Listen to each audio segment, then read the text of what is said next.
In 2020, a trailer for Black Myth Wukong hit the internet like a bomb. It looked too good to be real. Other Unreal Engine 5 games were still a ways off at that time, and here was one from an unknown Chinese developer with photorealistic environments and dramatic Souls-like boss fights, and it immediately put the studio game science on the map. 4 years later, Black Myth launched with a simultaneous international release, and calling it a big hit would be an understatement. It sold more than 20 million copies in a single month. That reception kicked off a chain reaction in the development of big, ambitious Chinese games and the anticipation for them. What we're seeing now is a wave of games inspired and emboldened by Black Myth as developers there take all the money they made in mobile and start putting it towards what we more often think of as AAA games, like when Netflix started producing TV and films and gave Martin Scorsese $150 million to make a 3-hour gangster drama. Chinese devs are hungry for that same prestige. This is going to be a defining story of the next decade of PC gaming, so when I was invited by one of those up-and-coming Chinese studios, S-Game, to fly to Beijing for an event focused on its action game, Phantom Blade Zero, I saw it as a chance to really get a sense for where the Chinese industry is right now, and maybe peek over the horizon at where they're going.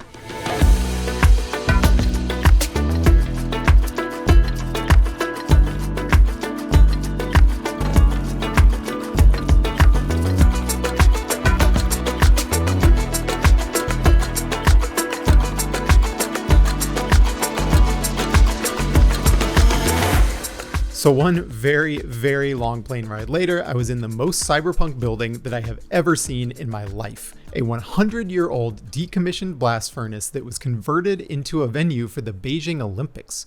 I played the game, it's really cool, but then it was time to talk to S-Game's founder, who goes by the name Soulframe, or just S for short, about this meteoric rise for Chinese games. Can you tell me about kind of the evolution of S-Game as a studio?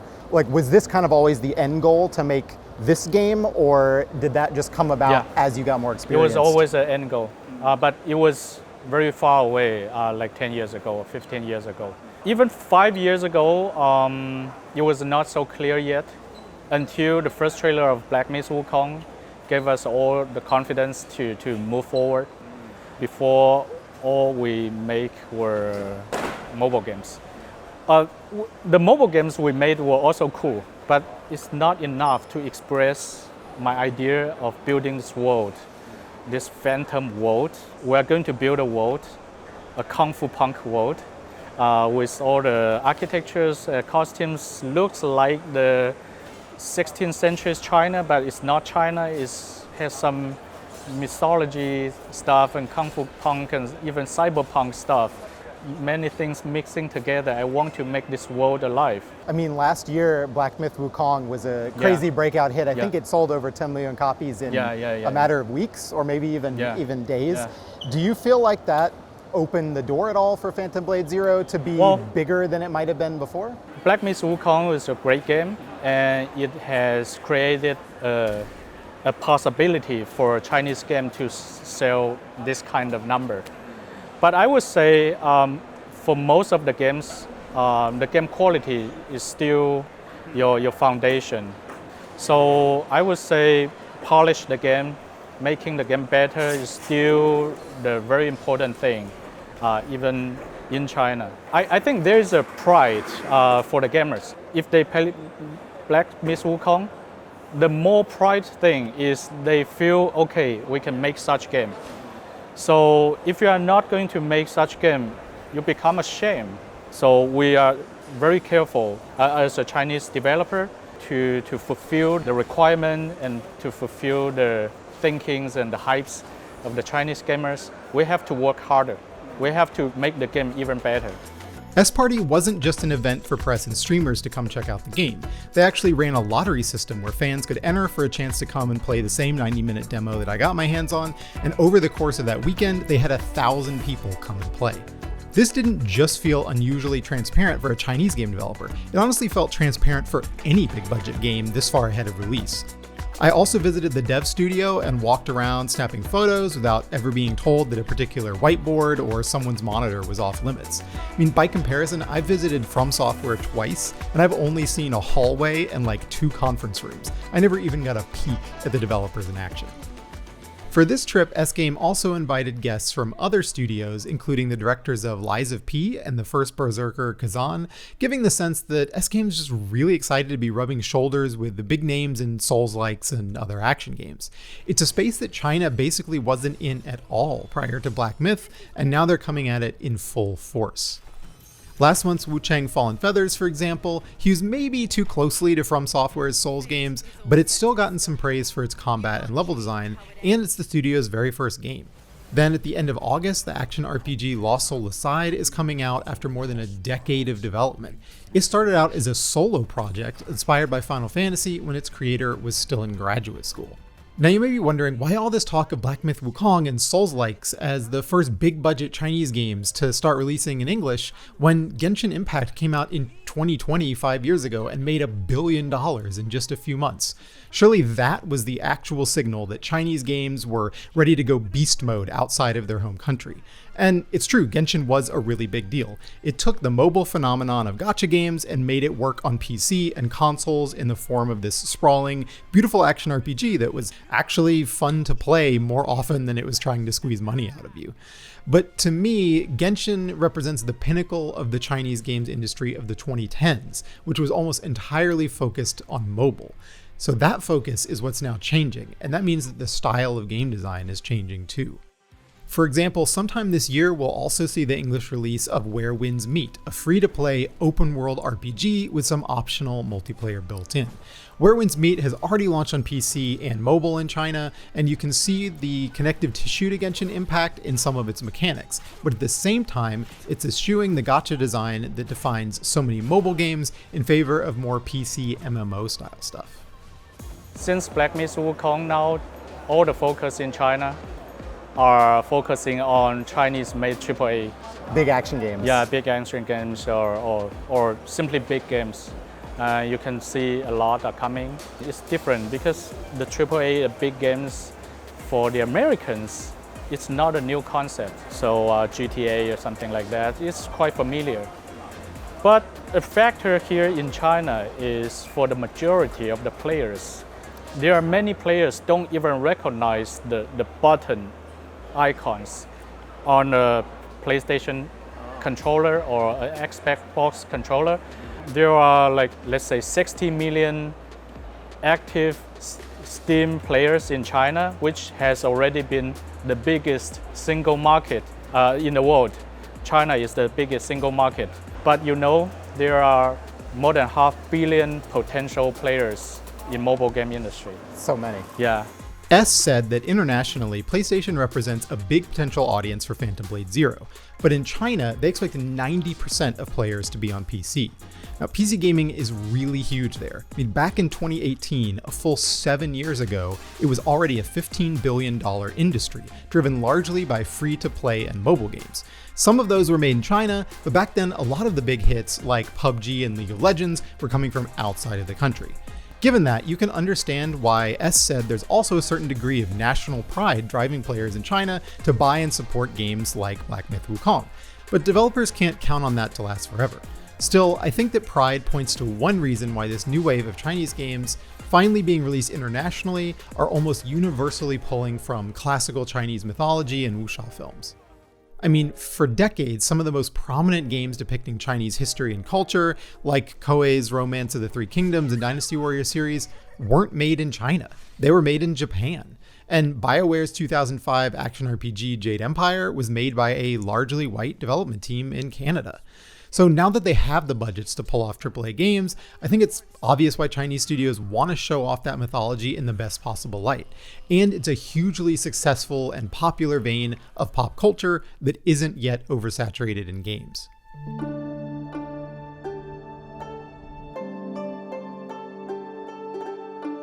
S-Game definitely wanted us to come away from this trip with a bit more of an understanding of China and its history, not just the one action game that they're making. Now, it's not unusual for press trips to pack in some tourism and whining and dining, but in this case, that stuff actually felt pretty relevant. One dinner came along with the traditional tea ceremony and dance performance, for example, and the next day I had a pretty long and really interesting conversation with S-Game talking about how that performance actually kind of tied into some classical mythology, stories from Romance of the Three Kingdoms, system and the sort of political balance of power in Imperial China. And we also visited the Forbidden City, the former imperial palace in Beijing, where emperors lived from the 1400s when it was built all the way up until the 1920s.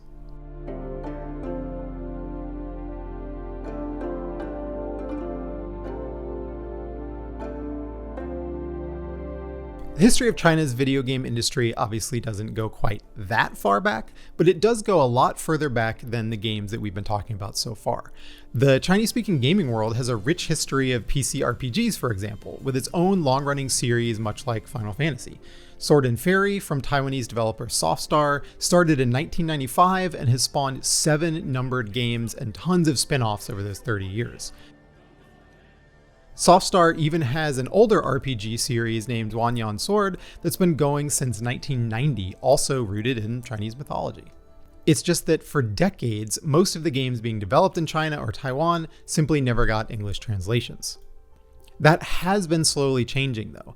A younger but quite popular RPG series developed in mainland China, Gujian, actually has similar action RPG combat to some of the games we've been talking about in this video. I think a rough English localization held Gujian 3 back from being more popular internationally when it was released in 2019, but beyond the game itself, I think that the language barrier has long just been a struggle in general for these games simply being marketed outside of China. Even before the mobile wave, PC RPGs were popular domestically because consoles were banned in China in the early 2000s, and online, free-to-play games became huge because they could avoid the piracy problems that would afflict retail games, and also because a lot of players back in the day didn't have PCs at home, so they would go to net cafes to get their time in with an MMO like Fantasy Westward Journey or the FPS Delta Force, which was not developed in China originally, but funny enough, its 2024 revival, now a free-to-play shooter published by Tencent, sure is. In the years to come, I think we'll see Chinese developers continue to branch out to all sorts of genres and aesthetics, but right now it's kind of like, finally, we can take these cultural touchstones that haven't really been seen in that many games and put our own spin on popular genres like RPGs and Souls-likes. This is how the gaming industry evolved. Many current genres are some sort of mixture of the existing genres. Nowadays, there are too many Souls games, and there are also some of the hack and slash games. We just like our old-time Chinese Kung Fu masters back in 60s, 70s, when Bruce Lee, Jackie Chan, all these Kung Fu masters, they create a new genre in movie, Kung Fu movie. We don't call them action movie, we call them Kung Fu movie, right? It incorporates some of the Hollywood industry, and also they put in the Chinese Kung Fu cultures and also Chinese traditional opera, some performance from the opera, and make it something new to become a Kung Fu movie genre. So for us, our idea is to create a new subgenre in the big title of ARPG or action game. Maybe we can create a Kung Fu action game. I would love to bring back some vibes from PlayStation 1, PlayStation 2 era, when games were not so big, but they were created by real creators. This kind of game are really rare nowadays. We wish our game is also something that can express our ideas and is well polished. May not be the biggest game in the industry, don't have to, but I wish it can present our very honest heart. Yeah. Since capturing authentic Kung Fu is such a key part of the DNA of Phantom Blade Zero, the last portion of the trip saw us hopping on a high-speed train to Shanghai to visit S-Game's motion capture studio in person.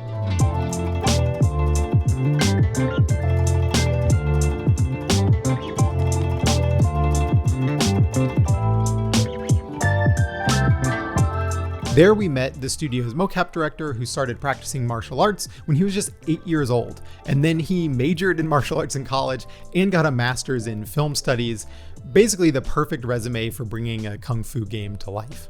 He was so expressive when he talked and demonstrated the feelings that they were trying to evoke using certain movements that a lot of times I didn't even need to wait for the translator to speak to kind of get the gist of what he was saying. S-Game started working on motion capture for Phantom Blade Zero back in 2018, and while I think the scope of the game has grown a lot since then, I think that speaks to how much they're prioritizing the personality that comes through in these performances.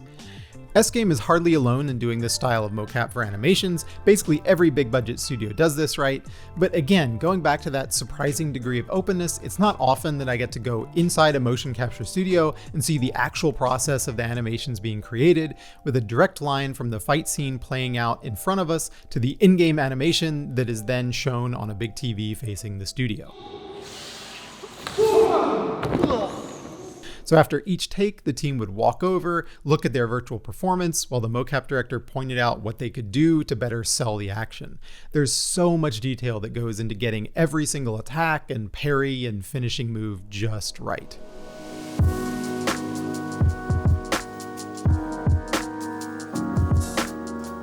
The big topic looming over any discussion of China's games industry, which we haven't addressed yet, is censorship. The government does have anti-addiction and gambling regulations that apply to games, and games released in the country require a license to be sold. For a while, Steam was operating in a sort of strange gray area in China, where it wasn't blocked by the country's Great Firewall, but the games on Steam didn't have explicit permission to be sold there. So in 2021, Valve and Perfect World launched a regulated version of the platform called Steam China, but Chinese players can actually still access the global version of the store today without a VPN. That's made Steam a lifeline for indie developers in China who may not be able to get their game approved through the licensing body. According to the analysts at Nico Partners, right now China is only approving roughly 1,500 games per year, while we're seeing more than 10,000 games hit Steam every year now. So also you can see why simplified Chinese has actually overtaken English as the most used language on Steam. But okay, why does all this legal stuff really matter in the context of Chinese games finally hitting the big time all over the world outside of China? Well, I think it's telling that international Steam still isn't banned in the country, and that it was the place where vast swaths of gamers bought Black Myth Wukong, which has gotten a lot of praise from state media. As we see publishers like NetEase and Tencent backing more and more domestically made games, I think it's pretty safe to say that they're counting on both players at home and abroad being able to access them. And while they still have to deal with some government oversight even for their foreign operations, these are multi-billion-dollar companies. They have a lot of sway with the Chinese government. It's always possible that political relationships between China and other countries like the United States end up throwing a surprising wrench in the rise of Chinese games. I mean, it wouldn't be shocking to see them somehow get embroiled in the ongoing tariff disputes even. But I think it's more likely that what we're going to be watching closely and talking about the most in the next few years is just how good these games are, how derivative or original they are, and how expectations for them start to evolve once we get past the honeymoon period, where it's just exciting and interesting to see the Chinese games industry become a major player on the global stage. And that's something that S definitely seems tuned into. I wouldn't say the bigger is better, although in China people love to see bigger games. But that doesn't mean we're thinking bigger games are good. Good games are good. It's not big games are good. Not inherently, yeah, right? Not inherent. As I said before, I still admire the games from PlayStation 1, PlayStation 2 era. Those games were not big, but those games were good. Why they were good? Because they were professional. They were made by real creators.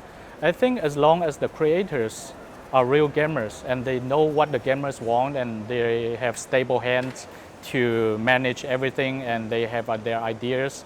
I think that's the most important thing. All right, that's going to do it for us. I'm Wes from PC Gamer. If you liked this in-depth discussion about the Chinese games industry, maybe check out our YouTube series Reality Check, where we get experts like psychologists, paleontologists, and parkourists to analyze some of our favorite games. They're really fun, I promise.